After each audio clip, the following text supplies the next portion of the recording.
दूसरा है जो इच्छाओं को कंट्रोल करता है और समझाता है कि नहीं, ये मत करो, ये अच्छा नहीं है, ये नैतिक नहीं है, समाज के सब ठीक नहीं है। पापा ने क्या कह भेजा दिल्ली में, मम्मी ने क्या कहा था कि बेटा बहू मत लेके आना, कहा था ना मम्मी ने। तो ये वाला मन जो है ना, इसको बोलते हैं सुपर ईगो, जो आपको इच्छाओं के रास्ते पर अंधे तरीके से बढ़ने से रोकता है। अब आदमी बेचारा क्या करे। आमतौर पर जीवन में ऐसी स्थितियां बनती हैं कि एक तरफ से ईड जोर लगा रहा है, एक तरफ से सुपर ईगो जोर लगा रहा है, गुत्थम गुत्था है आपस में। ऐसा व्यक्ति हाईली कंफ्यूज होता है, इतना कंफ्यूज कि समझ नहीं पा रहा क्या करूं। जैसे आप लोग जिस दौर में अभी, मतलब आप या आपके फ्रेंड जिस दौर से गुजर रहे होंगे ना, उसमें जो BF-GF का दौर होता है उसकी बात कर रहा हूं। कई लोग बड़े कंफ्यूज रहते हैं कि यार उसकी तरफ से प्रस्ताव है, सब ठीक भी लग रहा है, लेकिन पापा को प्रॉमिस किया था तो मना कर देते। फोन किया, देखो मुझे परेशान मत करो, मैं नहीं हाँ बोल सकता हूं, तुम अपना बैच चेंज करवा लो। तुम नहीं करवाओगी तो मैं करवा लेता हूँ। वो कह रही बैच क्यों चेंज करवा लूं? नहीं तो नहीं, क्या दिक्कत है, पढ़ाई करो। नहीं, मैं उस बैच में आता हूँ तो मैं देखता हूँ तो फिर मैं बहक जाता हूँ, मेरा पढ़ने का मन नहीं करता, फिर मैं बैच ही चेंज करवा लेता हूँ। ये चाहे बैच चेंज कर ले, चाहे नेहरू विहार से मुखर्जी नगर चला जाए, नदिया के पार चला जाए, लेकिन इसका मन मानेगा तो है नहीं। ये ड्रामा तो करना जरूरी है थोड़ा बहुत। ये पूरी ताकत लगा रहा है, नहीं। अब शाम को अचानक आमना सामना हो गया। उसने इतना ही कहा कि मुझसे ऐसी क्या दुश्मनी है, क्या तुम मुझे पसंद नहीं करते? अब इसका मन कर रहा कि मैं सीना फाड़ के दिखा दूं कि इस सीने में तुम्हारे सिवाय किसी का नाम भी नहीं है, नेम प्लेट तुम्हारी लगी हुई है दिल के अंदर। लेकिन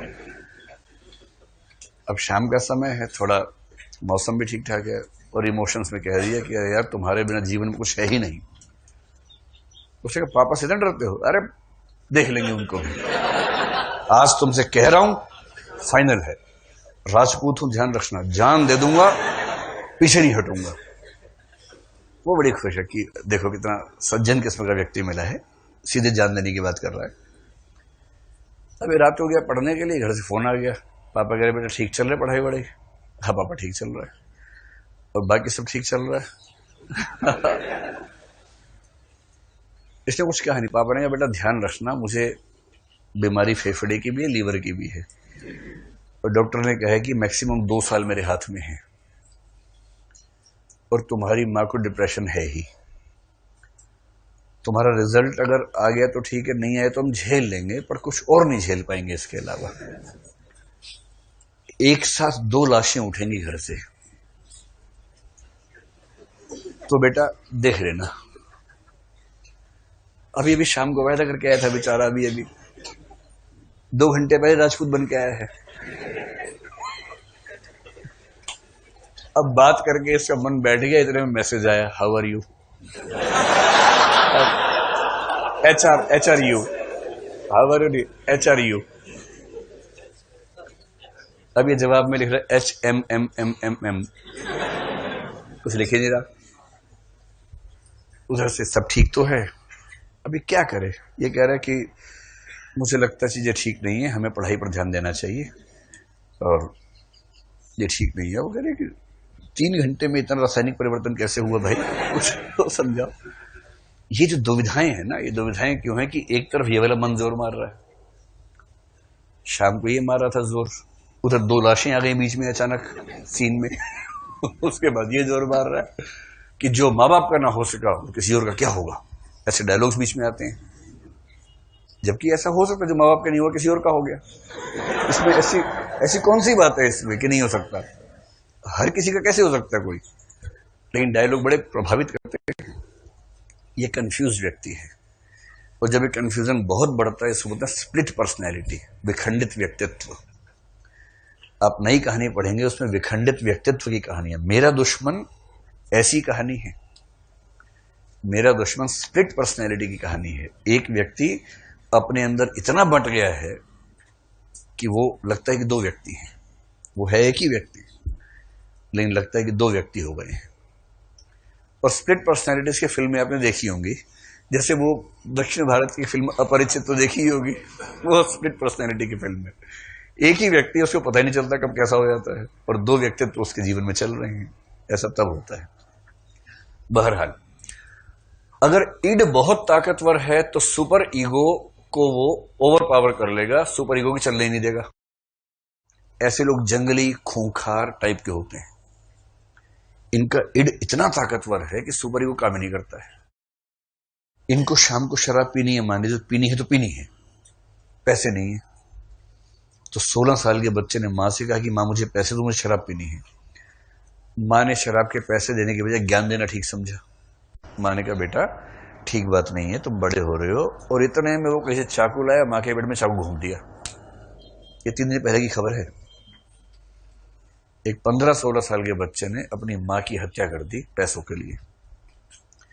सिर्फ इतना मामला है कि उसका इड इतना हावी है कि सुपर ईगो कंट्रोल नहीं कर पाता उसको, या सुपर ईगो इतना कमजोर है कि इड को कंट्रोल करने में समर्थ हो नहीं पाया। तो जितने हत्यारे, डाकू, रेपिस्ट हैं, मनोविज्ञान के हिसाब से वो बहुत तीव्र इड और बहुत कमजोर सुपर ईगो के स्वामी हैं। समझ में आ रही है बात? उसके रिवर्स में है महात्मा टाइप के लोग। हालांकि महात्मा टाइप के लोग आजकल जेल ज्यादा जा रहे हैं, तो मैं उनकी बात नहीं कर रहा हूं। जो सच्चे संत महात्मा उनकी बात कर रहा हूं। और उसके लिए आपको न दाढ़ी बढ़ाने की जरूरत है, न भगवा वस्त्र पहनने की जरूरत है। आप साधारण कपड़ों में सूट बूट पहन के भी संत हो सकते हैं, और दाढ़ी और चोगे के बाद भी डाकू हो सकते हैं। तो कपड़ों से तो मत ही तय किया कीजिए कौन कैसा है। तो जो व्यक्ति बहुत कायदे का है ना, उसकी सुपर ईगो बहुत स्ट्रांग होती है। इड नहीं है ऐसा नहीं होता है, उसके अंदर भी उतनी ही इच्छाएं जोर मारती हैं। इच्छाएं प्रायः सभी व्यक्तियों के अंदर लगभग बराबर जोर मारती हैं, थोड़े बहुत अंतर के साथ। हाँ, कौन सी इच्छा अलग बात है। जैसे एक सिगरेट नहीं पीने वाले व्यक्ति को सिगरेट की इच्छा जोर नहीं मारेगी, उसने कभी स्मोक किया ही नहीं, उसका मन ही नहीं करता। शराब की इच्छा जो शराब नहीं पीता उसको जोर नहीं मारेगी, उसे फर्क ही नहीं पड़ता उन सब बातों से। लेकिन जो प्राकृतिक इच्छाएं हैं वो तो जोर मारेंगी ही मारेंगी। प्रेम की इच्छा जोर मार सकती है, दोस्ती की इच्छा जोर मार सकती है, सुरक्षा की इच्छा कि मेरा घर सुरक्षित हो, मेरा परिवार सुरक्षित हो, ये इच्छा सबको जोर मारती है। तो प्राकृतिक इच्छाएं लगभग हर व्यक्ति को लगभग बराबर प्रभावित करती हैं। सुपर ईगो मजबूत होगा तो व्यक्ति क्या करेगा, अपनी इच्छाओं को कंट्रोल में रखेगा।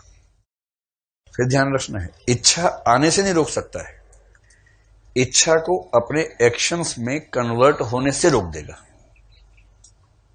किसी को देखकर उसके मन में भाव आया कि काश ये मेरी प्रेमिका होती या मेरी प्रेमी होता, पर उसको पता है कि उसकी स्थिति और इसकी स्थिति में ऐसा कोई पेच है कि ये इच्छा व्यक्त नहीं होनी चाहिए। उसका इतना कंट्रोल है कि व्यक्त नहीं करेगा, न चेहरे से हाव भाव से, किसी भी तरह से ऐसा एहसास नहीं होने देगा कि उसके मन में ऐसा विकार आया है। नैतिक होने का इतना ही मतलब होता है। और ये वाला क्या है, किसी को देखते क्या बोलेगा, आजा मेरी गाड़ी में बैठ जा। ये इस तरह का जंगली टाइप का आदमी है, क्योंकि इसको तमीज नहीं है कि कोई एक बड़े अच्छे आदमी ने कहा कि ये जो कह रहे हैं ना आजा मेरी गाड़ी में बैठ जा, और ये जो कह रहे हैं कि आपसे बात करके अच्छा लगता है, आप अच्छा पढ़ने में अच्छी हैं और आप जरूर IAS बनेंगी और आपसे मतलब बड़ा प्रेरणा मिलती है, लफाजी का अंतर है, पैकेजिंग का अंतर है, कंटेंट समान है। अब भाव समझ रहे हैं, कंटेंट समान है। कंटेंट का मतलब दोनों के मन के भाव, दोनों की इच्छाएं, दोनों की मूल प्रेरणाएं समान है। उस दुष्ट को अंदाजा नहीं है कि कैसे बात रखी जाती है, वो सीधा मुंह फट है, सीधे बोल देता है। इसको पता है कि बदतमीजी नहीं करनी है, बहुत तमीज के साथ कायदे से इंसान की तरह बिहेव करना है, और इस बिहेवियर की वजह से सामने वाला व्यक्ति शायद उससे प्रभावित हो जाए, इस बात की संभावना ज्यादा है। तो अलग अलग व्यक्तियों के अंदर इड और सुपर ईगो जिस बिंदु पर मैच करता है, इक्विलिब्रियम जिसको बोलते हैं।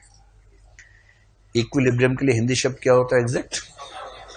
साम्य बिंदु। हाँ, साम्य बिंदु। उस साम्यावस्था, हाँ वो भी ठीक है। साम्य बिंदु ज्यादा अच्छा लग रहा है वैसे तो। इक्विलिब्रियम एक पॉइंट होता है ना दरअसल, इक्विलिब्रियम पॉइंट को आप कह सकते हैं ईगो। ईगो का मतलब मन में इच्छा है जोर से, सुपर ईगो ने दबाई, थोड़ी इच्छा हुई है, और जिस बिंदु पर समझौता हो गया वो चीज हमारे एक्शन में सामने आ जाती है।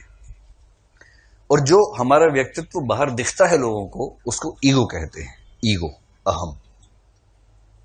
बात स्पष्ट हुई? जब आप कुछ कहते हैं तो दरअसल आपके मन में ठीक वही होता है, या मन में गहरे संघर्ष के बाद कुछ निकलता है? गहरे संघर्ष के बाद। और संघर्ष किस किस के बीच में था, ये सामने वाले को नहीं पता है। उसको सिर्फ इतना पता है कि आपने कहा क्या, और जो आपने कहा, जो आपने किया, उसको बोलते हैं ईगो। इनका हिंदी नाम क्या है? इड को कुछ लोग बोलते हैं इदम। साहित्य में कहीं कहीं इदम अगर शब्द आए तो देख लीजिएगा। ईगो को बोलते हैं अहम, और सुपर ईगो को कुछ लोग बोलते हैं परम अहम। इथेक्स में मत लिखिएगा इन सब बातों को, हिंदी के नामों को, उसमें ईडी को सुपर ईगो लिखिए। पर हिंदी साहित्य में कहीं कहीं ये शब्द प्रचलित हैं, तो आए तो आप ध्यान रखिएगा। तो अब मैं